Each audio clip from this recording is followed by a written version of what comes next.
Hey guys welcome back. ഞാനൊരു special ഡിഷായിട്ടാണ് വന്നേക്കുന്നത്, sausage biryani. ആദ്യം തന്നെ ഞാൻ സോസേജ് ഇവിടെ ഫ്രൈ ചെയ്തെടുത്തിട്ടുണ്ട്. ഒരു 10 സോസേജ് ഞാൻ എടുത്തിട്ടുണ്ടാവും കേട്ടോ. അതിനാവശ്യമായിട്ടുള്ളൊരു 4 മീഡിയം സവാള എടുത്ത് അരിഞ്ഞ് വെച്ചിട്ടുണ്ട്. പിന്നെ ഇഞ്ചി, വെളുത്തുള്ളി, പച്ചമുളക് എടുത്ത് ചോപ്പ് ചെയ്ത് വെച്ചിട്ടുണ്ട്. അതാണ്ട് ഇവിടെ ഒരു കൂട്ടുണ്ട് ഫ്രഞ്ച് ഫ്രൈസ്. ഇത് ഞാൻ എന്തിനാണെന്നുള്ളത് ലാസ്റ്റ് കാണിക്കാം കേട്ടോ. അതിനുശേഷം നമ്മൾ ചട്ടി അടുപ്പത്ത് വെച്ച് അതിലേക്ക് എണ്ണ ഒഴിച്ച് ആവശ്യത്തിന് പിന്നെ ഇഞ്ചി, വെളുത്തുള്ളി, പച്ചമുളക് ചോപ്പ് ചെയ്ത് വെച്ചേക്കുന്നത് ഇട്ട് കൊടുക്കുക. നല്ലോണം ആ പച്ചമണം മാറുമ്പോഴത്തേക്കും നമുക്ക് സവാളയൊക്കെ ഇട്ട് കൊടുക്കുക കേട്ടോ. ഞാൻ ഇതിന് ആവശ്യമായിട്ടുള്ള അരിയൊക്കെ ഓൾറെഡി ഞാൻ വേവിച്ച് വെച്ചിട്ടുണ്ടായിരുന്നു. അപ്പോൾ അരി വേവിക്കുന്നതിനകത്തേക്ക് പ്രത്യേകിച്ചൊന്നും പറയാനില്ല. എന്നാലും അരി വേവിക്കുമ്പോൾ ഒരു കൂട്ടം ശ്രദ്ധിക്കണേ. ഇച്ചിരി പകുതി നാരങ്ങ ഒന്ന് അതിനകത്ത് പിഴിഞ്ഞു കൊടുക്കണം കേട്ടോ. അരി ഒട്ടാണ്ട് നല്ലോണം വെന്ത് കിട്ടും. ഇനി ഞാൻ സവാള ഇട്ട് കൊടുത്തു. കുറച്ച് ഉപ്പും കൂടി ആവശ്യത്തിന്, കുറച്ച് ഇട്ടാൽ കേട്ടോ. നമ്മൾ പൊരിക്കുന്നതിനകത്തൊക്കെ ഉപ്പിടുന്നതല്ലേ, അപ്പോൾ കുറച്ച് ഉപ്പിട്ട് ഒന്ന് മിക്സ് ചെയ്ത് അടച്ച് വെച്ച് വഴറ്റിയെടുക്കാം. അടുത്ത് ഞാനിപ്പോൾ നമ്മുടെ ക്യാരറ്റും ബീൻസും ബിരിയാണിയിലേക്ക് ഇടാൻ വേണ്ടി നോക്കുകയാണേ. അപ്പോൾ ഇതുപോലൊരു ചോപ്പ് ചെയ്യാൻ വേണ്ടിയിട്ട് എൻ്റെ കയ്യിലൊരു സാധനം ഉണ്ട് കേട്ടോ. അതിനകത്ത് ചോപ്പ് ചെയ്ത് നല്ലോണം നമുക്ക് നല്ലോണം ചെറിയ കുഞ്ഞ് ഇതായിട്ട് അരിഞ്ഞ് കിട്ടും. അപ്പോൾ അതാകുമ്പോഴത്തേക്കും കുഞ്ഞുങ്ങൾക്ക് നല്ല ഹെൽത്തി ആണല്ലോ ഇതൊക്കെ ചെല്ലുമ്പോൾ. അപ്പോൾ നമ്മൾ അങ്ങനെ ചെയ്തെടുക്കുക. പിന്നെ ഞാനൊരു ചെറിയൊരു സവാള എടുത്ത് അരിഞ്ഞ് വെച്ചിട്ടുണ്ട്. ബിരിയാണിയിലേക്ക് തന്നെ നമ്മൾ മൂപ്പിച്ച് ചേർക്കില്ല, അതിന് വേണ്ടിയിട്ട് ഞാൻ ആവശ്യത്തിന് എണ്ണ ഒഴിച്ചു. അതിലേക്ക് ആ സവാള ഇട്ട് ഒന്ന് മൂപ്പിച്ചെടുക്കുക. അത്യാവശ്യം കരിഞ്ഞു പോവാണ്ട് സൂക്ഷിക്കണം കേട്ടോ. ചിലവർക്ക് അങ്ങനെ ഒരു ഇത് പറ്റാറുണ്ട്. അതുകൊണ്ട് കരിഞ്ഞു പോവാണ്ട് സൂക്ഷിക്കുക. അപ്പോൾ ഇതൊന്ന് നല്ലോണം ഒന്ന് ഫ്രൈ ആക്കി എടുത്തതിന് ശേഷം ഇടയ്ക്ക് നമ്മൾ നമ്മുടെ സോസേജ് ഗ്രേവിക്ക് വേണ്ടി വെച്ച സവാളയെപ്പറ്റി മറക്കരുത് കേട്ടോ.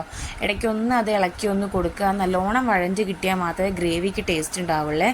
അപ്പോൾ മാക്സിമം വഴറ്റിയെടുക്കാൻ വേണ്ടി ശ്രമിക്കാം. അതിന് ശേഷം ഞാനിവിടെ നേരത്തെ വെച്ച് സവാള ഒന്ന് നല്ലോണം ഫ്രൈ ആക്കി മാറ്റി അതിലേക്ക് ആ എണ്ണയിലേക്ക് തന്നെ ഞാൻ കുറച്ച് അണ്ടിപ്പരിപ്പും കൂടെ എടുത്തൊന്ന് മൂപ്പിച്ചെടുക്കുന്നുണ്ട് കേട്ടോ. എല്ലാവർക്കും അണ്ടിപ്പരിപ്പ് ഭയങ്കര ഇഷ്ടമാണ്, അതുകൊണ്ട് ഞാനത് ചെയ്യുന്നുണ്ട്. ഇനി നമ്മുടെ സവാള നമ്മൾ വഴറ്റാൻ വെച്ചിരുന്നത് ഒന്ന് തുറന്ന് നോക്കാം കേട്ടോ. അത് റെഡി ആയി എന്നാണ് എനിക്ക് തോന്നുന്നത്. നല്ലോണം വഴറ്റി കിട്ടി. ഇതിനാവശ്യമായിട്ടുള്ള മസാലാസ് ഉണ്ട്. ഒരു 4 ടീസ്പൂൺ മുളക് പൊടി, ഹാഫ് ടേബിൾ സ്പൂൺ മഞ്ഞൾപ്പൊടി, ഒരു 1/4 ടീസ്പൂൺ ഉലുവപ്പൊടി, അതേപോലെ ഇറച്ചി മസാല, ഒരു 3 ടീസ്പൂൺ ഒരു മല്ലിപ്പൊടി. ഇത്രയും നമ്മൾ ചേർത്തിട്ട് നല്ലോണം ഇളക്കി കൊടുക്കാം. മസാലയുടെ പച്ചമണം മാറി കിട്ടണം നമുക്ക്. അതിനുശേഷം കുറച്ച് ഒരു പൊടിയോളം വെള്ളം ഒഴിച്ച് ഒന്നും കൂടെ ഒന്ന് ഇത് വേവിച്ചെടുക്കണം കേട്ടോ. അത് ആവശ്യമുണ്ടെങ്കിൽ മാത്രം ചേർത്താൽ മതി, ഇല്ലെങ്കിൽ വേണ്ട. ഇനി നമുക്ക് റൈസ് റെഡിയാക്കാം. അപ്പോൾ അതിലേക്ക് ആവശ്യത്തിന് നമ്മൾ എണ്ണ ഒഴിച്ചിട്ടുണ്ട്. എണ്ണ ഒഴിച്ച് അതിലേക്ക് ക്യാരറ്റും ബീൻസും ആഡ് ചെയ്ത് കൊടുത്ത് നല്ലോണം വേവിച്ചെടുക്കാം. അതിൻ്റെ ഇടയ്ക്ക് നമുക്കിവിടെ വന്നൊന്ന് ഇളക്കി കൊടുക്കണേ. ഇളക്കി കൊടുത്ത് അടുക്കി പിടിക്കാണ്ട് സൂക്ഷിച്ച് വേണം അത് ഇളക്കിയെടുക്കാൻ വേണ്ടി. അത്യാവശ്യം ആ പച്ചമണമൊക്കെ മാറിയപ്പോൾ ഞാൻ സോസേജൊക്കെ അതിനകത്ത് ഇട്ട് കൊടുത്തിട്ടുണ്ട്. ഞാൻ വെള്ളം ഒഴിച്ചില്ല കേട്ടോ. വെള്ളം ഒഴിക്കേണ്ടി എനിക്ക് വന്നില്ല, അടിക്കൊന്നും പിടിച്ചിട്ടുണ്ടായിരുന്നില്ല. നല്ലോണം സെറ്റായി കിട്ടി. ഓക്കെ, നമ്മുടെ ക്യാരറ്റും ബീൻസും ഒക്കെ ഇവിടെ റെഡി ആയിട്ടുണ്ട്. ഞാൻ ഗ്യാസ് ഓഫ് ചെയ്ത് കൊടുത്തിട്ടുണ്ട്. അതിനുശേഷം നമ്മൾ മൂപ്പിച്ച് വെച്ച ഉള്ളിയും അണ്ടിപ്പരിപ്പും ഒക്കെ ഒന്ന് ചേർത്ത് കൊടുക്കുന്നുണ്ട്. അതിനുശേഷം ഞാൻ ഫ്രഞ്ച് ഫ്രൈസ് ഉണ്ടാക്കി വെച്ചിട്ടുണ്ടായിരുന്നു. ഇതുപോലെ ഫ്രഞ്ച് ഫ്രൈസ് കുഞ്ഞതായിട്ട് അരിഞ്ഞെടുത്ത് ഞാൻ ഫ്രൈ ചെയ്തെടുത്തിട്ടുണ്ടായിരുന്നു. അതും ഞാൻ ഇട്ട് കൊടുക്കുകയാണ് കേട്ടോ.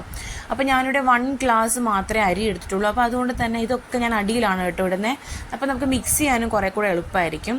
അതിൻ്റെ മുകളിലേക്ക് ഞാൻ ചോറെടുത്ത് ഒരു ഫസ്റ്റ് ലെയർ പോലെ ഞാൻ വെച്ച് കൊടുക്കുന്നുണ്ട്.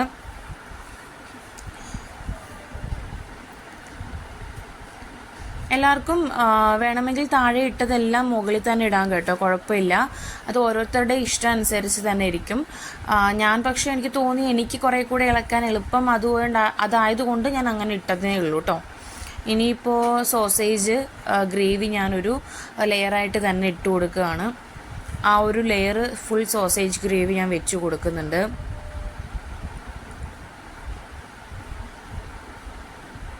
ഇടയ്ക്കൊക്കെ എൻ്റെ ക്യാമറ അവിടെ ഇവിടെയൊക്കെ പോകുന്നുണ്ട്, എല്ലാവരും എന്നോട് ക്ഷമിക്കണേ.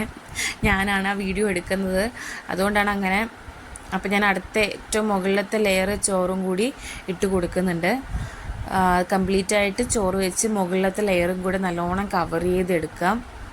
അതിൻ്റെ ഇടയ്ക്കൊരു കാര്യം പറയാൻ വിട്ടുപോയാൽ, ഞാൻ ഇതിനകത്തൊരു മല്ലിച്ചപ്പ് ഇടുന്നുണ്ട് കേട്ടോ. മല്ലിച്ചപ്പ് എന്ന് പറയുമ്പോൾ നമ്മുടെ നോർമലി കടകളിൽ കിട്ടുന്ന മല്ലിച്ചപ്പല്ല.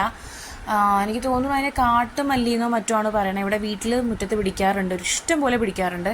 നല്ല മണമാണ് കേട്ടോ, നമ്മുടെ കടകളിൽ കിട്ടുന്ന മല്ലിയെക്കാട്ടിലും നല്ല മണമാണ്.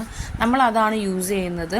അപ്പോൾ അതിട്ടാൽ മതി. മല്ലി നമ്മൾ പുറത്തുനിന്ന് പൈസയും കൊടുത്ത് മേടിക്കേണ്ട ഒരു ആവശ്യമില്ല. അതെന്ത് ടേസ്റ്റാണെന്ന് അറിയാം, എന്ത് മണവും ടേസ്റ്റും ഒക്കെ നല്ലതാണ്. അപ്പോൾ മുകളിൽ നമ്മളതുപോലെ ചോറിൻ്റെ അതിട്ട് നല്ലോണം പരത്തിയെടുക്കുക. അതിന് ശേഷം ഞാൻ കുറച്ച് ബട്ടർ ഉരുക്കിയിട്ട്, നെയ്യല്ല കേട്ടോ, ബട്ടർ തന്നെ ഞാൻ ഉരുക്കിയിട്ടൊന്ന് മുകളിലൊന്ന് ഒഴിച്ചു കൊടുക്കുന്നുണ്ട്. എന്നിട്ട് ഞാൻ അടച്ച് വെക്കുകയാണ് കേട്ടോ. ഒരു 5 മിനിറ്റ്സ് ഒന്ന് അടച്ച് വെച്ച് വേവിക്കുക. അതിന് ശേഷം ഞാൻ ദാണ്ട് ഇവിടെ തുറന്നു. ഇനി നമുക്കത് നല്ലോണം ഒന്ന് മിക്സ് ചെയ്ത് കൊടുക്കണം. മിക്സ് ചെയ്യുമ്പോഴാണല്ലോ ആ ബിരിയാണിയുടെ ഒരു എക്സാക്റ്റ് ലുക്ക് വരിക.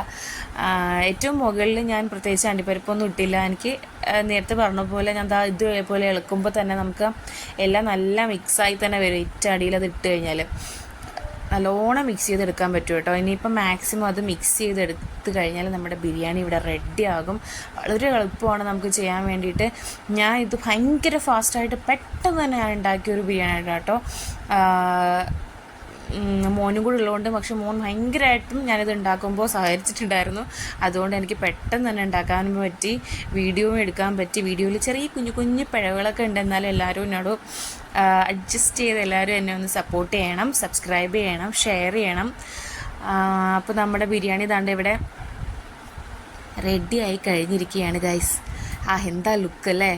ആ ക്യാരറ്റും ബീൻസും അണ്ടിപ്പരിപ്പും ഉള്ളിയും സോസേജും വന്നിങ്ങനെ മിക്സ് ചെയ്യുമ്പോൾ ആ ഒരു ലുക്ക് കണ്ടോ, എന്താ ലുക്ക്! കഴിക്കണമായിരുന്നു കേട്ടോ, അടിപൊളി ടേസ്റ്റായിരുന്നേ, സൂപ്പർ ടേസ്റ്റാണ്. ഇനി എപ്പോഴും ഞാൻ അച്ചുവേട്ടൻ്റെ അടുത്ത് പറയായിരുന്നു, എപ്പോൾ സോസേജ് മേടിച്ചാലും സാധാരണ കറി ഉണ്ടാക്കും, ചപ്പാത്തി ആക്കും, ഫ്രൈ ആക്കും, പക്ഷെ ഇന്ന് വരെ ബിരിയാണി ആക്കിയിട്ടുണ്ടായിരുന്നില്ല. അപ്പോൾ ഞാനിത് ഉണ്ടാക്കി, സൂപ്പർ ടേസ്റ്റാണ്, എല്ലാവരും ട്രൈ ചെയ്ത് നോക്കണം. അതിലൂടെ കുറച്ച് സാലഡും ഒരു മുട്ട പുഴുങ്ങിയതും പപ്പടവും കൂടെ ആകുമ്പോഴത്തേക്ക് സൂപ്പറായിരിക്കും. Thank you.